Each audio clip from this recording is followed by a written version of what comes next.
So compared to other brass instruments, just because you're a horn player, I feel like the horn is the most resistant out of those because of the, was it 14 feet of tubing? Something like Is that right? Yeah. So I feel like horn is the most resistant brass. So this is the most resistant woodwind. So you sort of have a leg up, at least compared to other brass players. So that's good.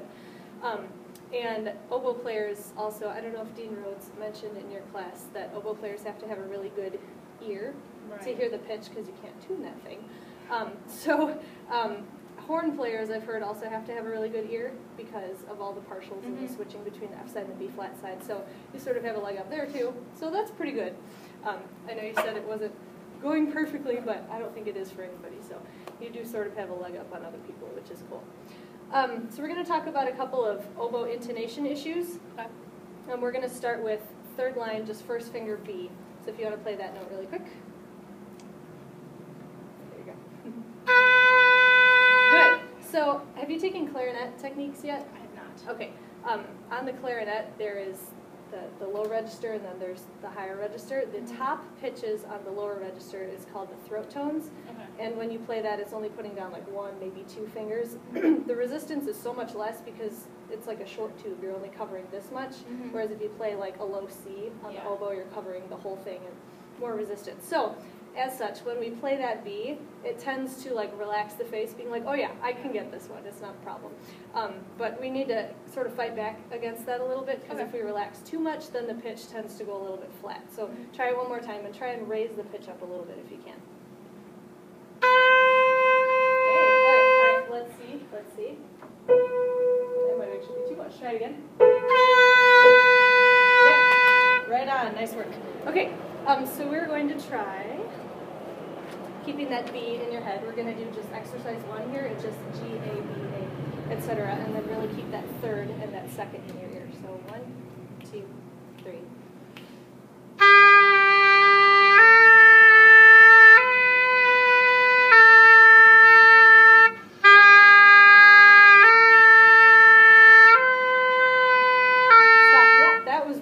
I could hear it sort of started a little bit flat, but you're like, nope, you bumped it right up there. That was nice. Very good. So we're going to, well, we'll get to that in a minute. So next we're going to address the pitch above that, which is C. So 1 and 1 or 1 and 4. Why don't you play that one really quick?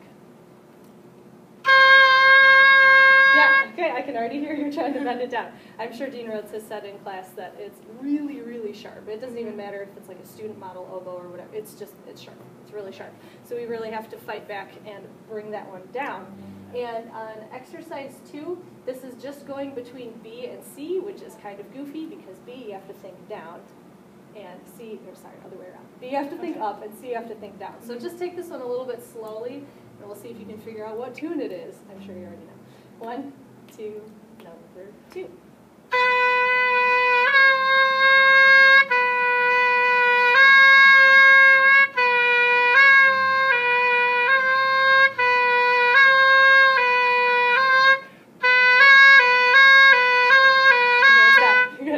It's Jaws.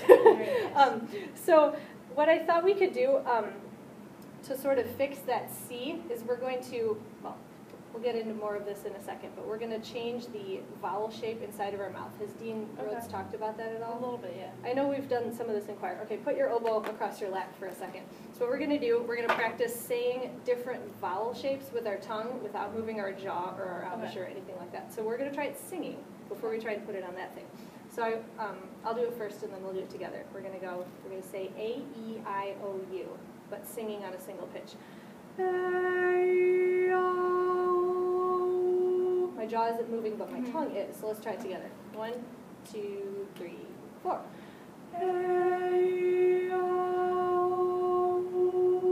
Yeah, so for that last one, it's more of our lips changing, but for the couple, the middle ones, did you feel your tongue changing in there? So that's a really good way that we can change the intonation on this thing without having to move our jaw or tighten or loosen the embouchure. That works, but that's not really the way that you want to change embouchure. And it's a lot faster to just move your tongue than it is to, add more fingers or whatever, stuff like that. So let's try, what's a comfortable note for you, like an A? You want to try an A? Okay, let's try an A. And I want you to go from, let's just try E and Ah. So start normal, then raise the tongue, and then drop the tongue. Let's see if we can hear a pitch difference.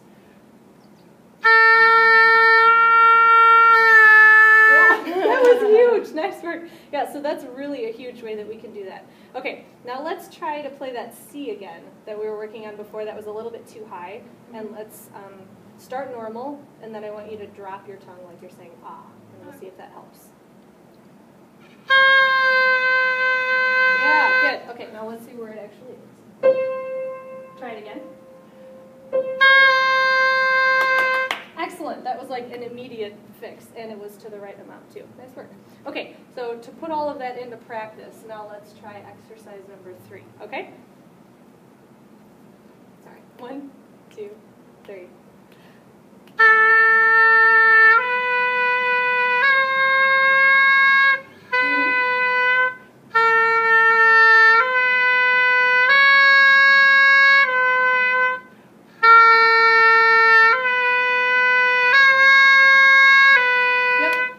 Much better that time. I could really hear the that minor second interval between the B and the C.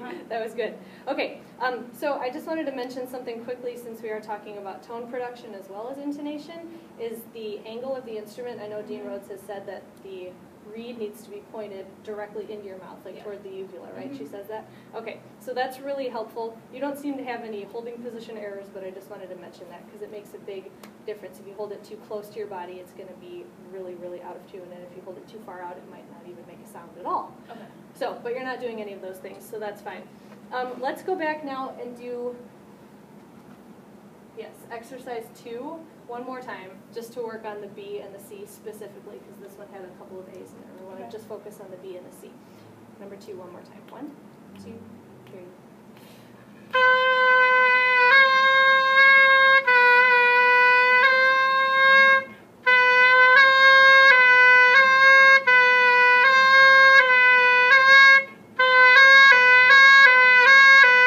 Stop. Very good. Now that sounded like Jaws. Nice job. Okay, that's all we're going to film.